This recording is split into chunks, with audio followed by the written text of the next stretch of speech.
কোনো একটা কিছু খেতে ইচ্ছে করলে বা বানাতে ইচ্ছে করলে আসলে ঝামেলার জন্যই হয় না। আসসালামু আলাইকুম, সবাই কেমন আছেন? আশা করি আল্লাহর রহমতে সবাই ভালো আছেন।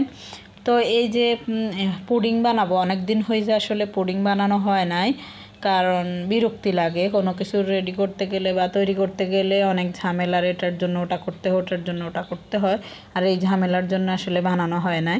আমার ছোটো ছেলে আজকে কয়েকদিন ধরে বিরক্ত করতেছে একটু পুডিং বানিয়ে দেওয়ার জন্য, ঝামেলার জন্যই আসলে বানাচ্ছি না। তো অনেক দিন হয়েছে আসলে পুডিং বানানো হয় না। তো যাক, এখানে আমি একটু 1.5 কেজি দুধ সিদ্ধ করে নিলাম, জাল করে নিলাম। একটু দুধটাকে যতটা গাঢ় করবেন আসলে পুডিংটা তত ভালো হবে। অনেকে আসলে পুডিং বানায়, কিন্তু ওইগুলি আসলে একদম বেশি মনে হয় ধরলেই হয়ে যাবে, ভেঙে যাবে এরকম। কিন্তু আপনি যদি দুধটাকে একটু ভালো করে জাল করেন তাহলে কিন্তু পুডিংটা ভালো হয়।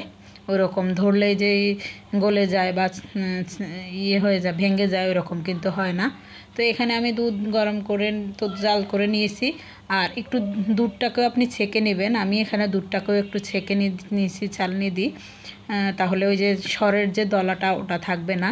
আর এখানে আমি 5টা ডিম নিয়েছি, আর ওই ডিমটাকেও আমি ছেঁকে নিলাম, কারণ যে সাদা অংশটা অনেকটা ধলা হয়ে থাকে, অনেকটা ওটার থেকে যাবে, ওটার দুধের মধ্যে পড়বে না। আর না হলে কিন্তু পুডিংয়ের মাঝখানে একটু আপনি একরকম পাকা পাকা হবে, এটা আর হবে না যদি ছেঁকে নেন। তো যাই হোক, আমার এখানে সবটা রেডি করে এবার আমি পুডিং বক্সের মধ্যে দিয়ে দিলাম। আর আমি একটু ক্যারামেল তো দিয়ে দিলাম, কারণ ক্যারামেল ছাড়া আসলে পুডিং অতটা দেখতে ভালো লাগে না বা খেতেও ভালো লাগে না।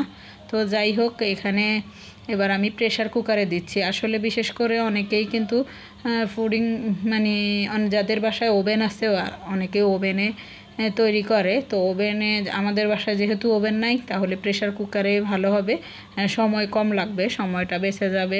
তো যাই হোক, আমার পুডিংটা তৈরি হয়ে গেছে, অনেক সুন্দর হয়েছে কিন্তু পুডিংটা।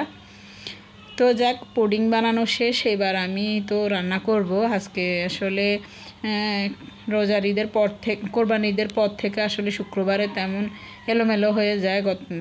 গত শুক্রবারেও বিয়ের দাওয়াত ছিল, এর আগে শুক্রবারেও বিয়ের দাওয়াত ছিল, এলোমেলো। আর কালকে আসলে তো মানে গরুর ফুসফুস রান্না করে খাওয়া হয়েছে, তার জন্য আজকে আর অন্য কিছু রান্না করলাম না, মাংস, কারণ একটানা খেতে ভালো লাগে না। তো এখানে আমি লাউ রান্না করব, লাউ নিয়ে আসছে, আর লাউ আসলে ডাল দিয়ে রান্না করলেই বেশি ভালো লাগে।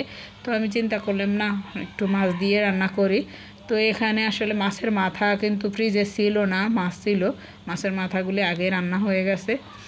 তো যাই হোক, মাছ দিয়ে আমি রান্না করলাম। তো যাক, তরকারিটা হয়ে গেছে। আজ এ পর্যন্ত, আল্লাহ হাফেজ।